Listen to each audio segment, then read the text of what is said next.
The tires of Sophia's old silver Toyota Camry crunched against the gravel driveway of her aunt's Ohio farmhouse. Dust rose in the warm evening air, catching the last rays of the sunset as she parked near the barn, far from the polished SUVs and shiny pickups lined neatly in front of the house. She cut the engine and sat in silence for a moment, listening to the ticking of the cooling engine and the distant sound of cicadas. This place hadn't changed one bit. The house still had that same wraparound porch with sagging floorboards, still painted that tired pale yellow her uncle swore he'd repaint every year. And just inside those white-trimmed windows were the same judgmental eyes that had watched her grow up and watched her leave without a word 5 years ago. She adjusted the collar of her dark green trench coat and stepped out of the car, her boots pressing against the dry dirt. No one came out to greet her. Of course not. They probably assumed she'd come crawling back. At least that's what they wanted to believe. Sophia didn't come to prove anything. She didn't need to. But when the invitation to the annual family dinner arrived, same cardstock, same passive-aggressive handwriting from Aunt Linda, she knew it was time. Not for revenge. Not even for closure. Just for the silence. The silence that always follows the truth. Inside, the house was buzzing. Laughter, clanking dishes, kids running. A loud voice, probably Cousin Derek, shouted something about real jobs. She inhaled, pushed open the door, and stepped into the chaos. Heads turned. Conversations paused. Sophia. Aunt Linda blinked from across the dining room. She stood with a glass of red wine, wearing her usual Sunday pearls like armor. Well, look what the cat dragged in. Sophia smiled politely. Hi, Aunt Linda. Derek was the first to laugh. Still driving that old Camry? Man, thought you'd have traded that thing in for a bike by now. Snickers rippled through the room. Sophia kept her composure. It gets me where I need to go. Sure, Derek grinned. If where you need to go is the junkyard. Laughter again. The same tired taunts. The same insecure noise from people who never left the town's one gas station or gave up their high school football dreams. They needed someone to mock, and she'd always been the easy target. You could have at least borrowed something nicer, Cousin Tracy said, sipping rose. I mean, come on, it's family dinner. We have standards. Do we? Sophia asked softly, her smile not quite reaching her eyes. Before anyone could answer, her phone buzzed in her coat pocket. She glanced at the screen. Ava, assistant just confirming jet is wheels down at 15. Pilot says tarmac's clear. Want us to pull up to the barn like last time? Sophia's thumb hovered over the screen. She slowly raised her eyes to the table. Excuse me, she said, stepping aside to take the call. Hey, Ava, you're early. No worries. I'll be ready in a few. She ended the call and turned back to the table. For the first time that evening, there was no laughter. No smug smiles. No interruptions. What was that? Aunt Linda asked cautiously, her wine glass trembling just slightly. Oh, Sophia said casually, retrieving a napkin and sitting down at the edge of the table. Just my assistant letting me know my jet landed a little early. Derek choked on his beer. A jet? Tracy repeated, her voice rising. Sophia nodded, calmly unfolding her napkin. Yeah, the private kind. I didn't want to park it out front. Figured the runway behind the barn was more polite. The silence was immediate. Heavy. Delicious. She glanced at the table. Roast beef, mashed potatoes, green bean casserole, all suddenly forgotten. Every eye was on her, blinking, stunned, trying to compute what they'd just heard. Wait, you have a jet? Linda stammered. Sophia leaned back in her chair, fingers brushing against the polished wood. A couple, actually. This one's quieter. Better for domestic hops. Tracy's jaw dropped. But, you live in San Francisco. You left with nothing. I left with ideas, Sophia corrected, and turned them into something. It's not magic. It's just work. The kind you used to laugh at me for doing. She reached for the wine bottle, calmly poured herself a glass. No one spoke. The silence she came for had finally arrived, and it was worth every mile. The room stayed frozen for a few long seconds. Even the children had quieted down, sensing the sudden shift in the air, like animals before a storm. Sophia took a sip of wine, letting the silence marinate. Tracy was the first to speak, still blinking like she'd just seen a ghost. But wait, what do you even do? Sophia tilted her head slightly, eyes cool.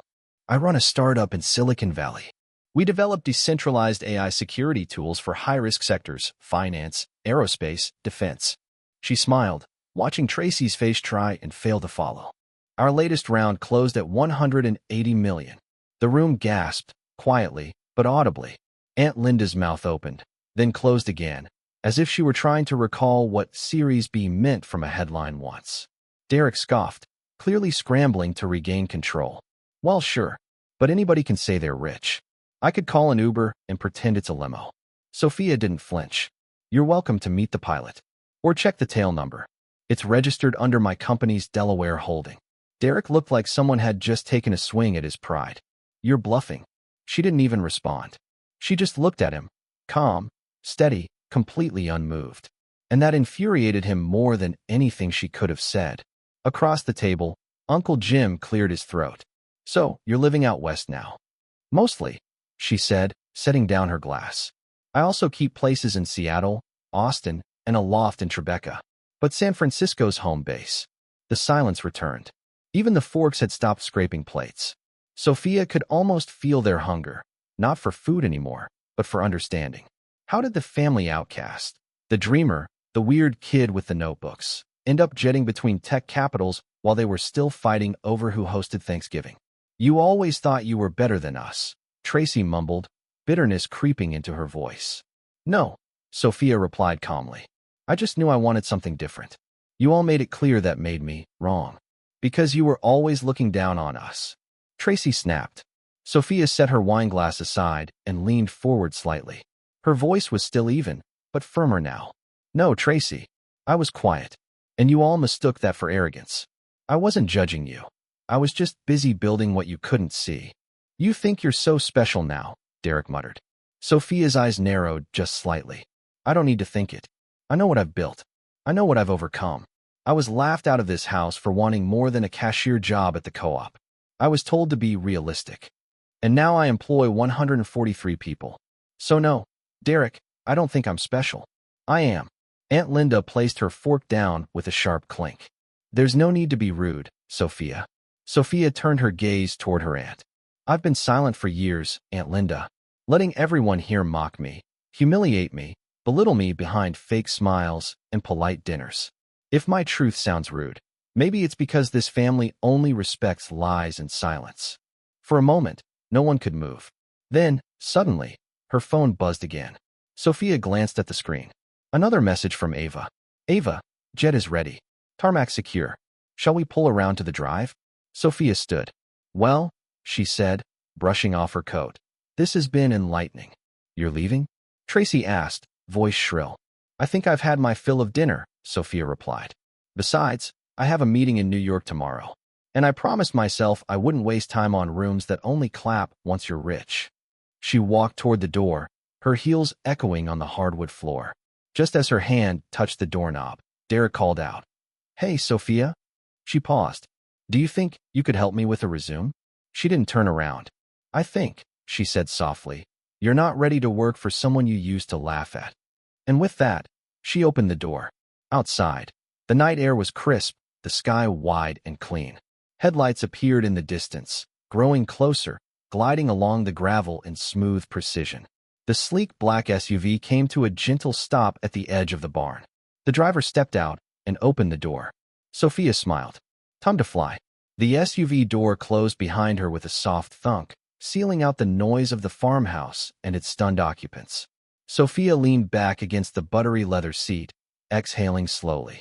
Her assistant Ava, seated beside the driver, handed her a tablet. Jet's ready on standby. Flight plan locked for Teterboro. Coffee's in the cup holder. Still want silence. Sophia smiled faintly. Yeah, let them sit in it a little longer. As the SUV pulled away from the barn, she glanced out the tinted window. Through the flickering porch light, she saw her family. Aunt Linda, Tracy, Derek, and a few others, standing in the doorway, watching the vehicle roll off like it was something out of a dream. Faces pale, mouths parted, frozen in collective disbelief. Funny how quiet a crowd gets when the mask of superiority slips. The drive to the private airstrip on the edge of town took 15 minutes. A place she once passed as a child, peeking through the fence, wondering where those sleek planes flew. Back then, private jets had seemed like something meant for other people. Untouchable people. Rich people. Now she was the one arriving through the back gate, the security guard nodding without asking her name. As the SUV slowed beside the jet, a Gulfstream G700, black and silver under the floodlights, Ava turned to her. Sure you're okay? That was brutal back there. Sophia looked at her, eyes steady. Brutal was sitting at that table for 20 years pretending their jokes didn't cut me. She stepped out onto the tarmac. The wind caught her coat as she climbed the stairs, each step echoing like a drumbeat into her past. Inside, the cabin was cool and quiet. Modern, minimalist, elegant. She settled into the seat by the window and watched as the SUV turned back toward the exit, Ava's figure raising a hand in a brief farewell before disappearing into the dark. The pilot's voice came through gently. "Ms. Blackwell, we're cleared for takeoff." "Thanks, Jason. Let's go." The engines began to hum, a rising vibration beneath her feet. As the aircraft began to roll forward, Sophia leaned her head against the seat and closed her eyes. And then, her phone buzzed again. One message. From Tracy. "Tracy, how long have you been rich?" Sophia stared at the screen. "Not I'm sorry. Not congratulations. Just pure, greedy curiosity." She typed back one line.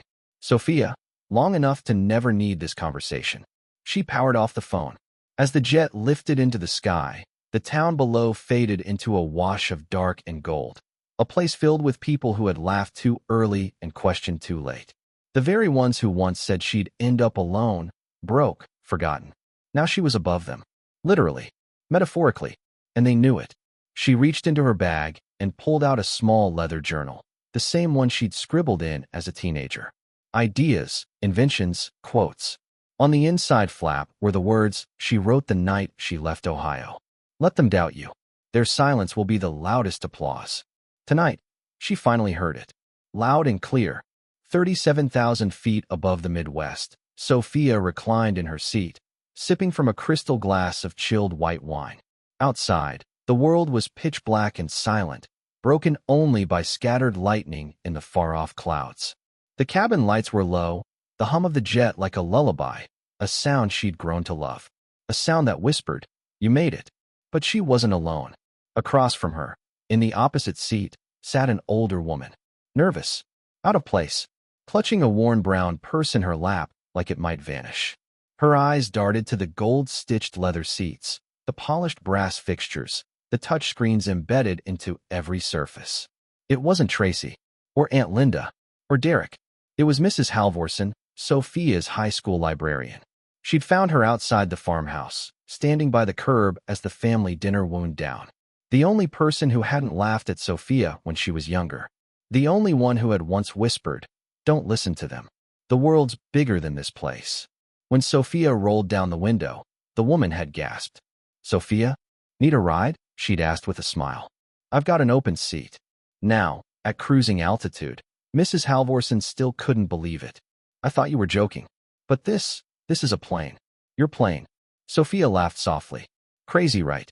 Mrs. Halvorson shook her head. "No, not crazy. Just rare. I always knew you'd do something special." Sophia's smile faded, her voice softening. "You were the only one who ever said that out loud." A pause. Then she added, "Do you know I still have that book you gave me? Outliers by Malcolm Gladwell. The one with the note inside." Mrs. Halvorson blinked. "I wrote that." "What did I say?" "You said, you don't have to be born into greatness. You just have to outgrow their limitations." I was 16. That sentence changed my life. Mrs. Halvorson's eyes welled up. "I'm glad you remembered. I always hoped you'd prove them wrong." "Oh, I didn't just prove them wrong," Sophia said, raising her glass. "I let them choke on their own words." They clinked glasses, laughter warm and real between them, unlike the forced, fake laughter back at the dinner table. Up here, there was no tension, no jealousy, no snide remarks, just altitude, clarity, and an older woman finally treated like a VIP, because that's exactly what she was in Sophia's story. "Where are we going again?" Mrs. Halvorson asked, smiling. "New York. I have a rooftop penthouse in Tribeca. Thought you might like to spend a weekend there. See a show. Visit the Strand bookstore. You always said it was on your bucket list." Tears slipped quietly down the woman's cheeks. "You didn't have to." "I know," Sophia said softly. "But I wanted to. I owe more to you than I'll ever owe to that entire table back there." The jet began its slow descent as the city lights of Manhattan twinkled in the distance. Sophia leaned back, heart full, not of vengeance, but peace. Her revenge wasn't served through rage or shouting. It was served in silence, in altitude, in kindness to those who deserved it, and in letting the others stew in the vacuum they'd created for themselves. Let them keep their casseroles and cattiness. She had a jet, a mission, and a chosen family now. And at 30,000 feet, that was all the closure she ever needed.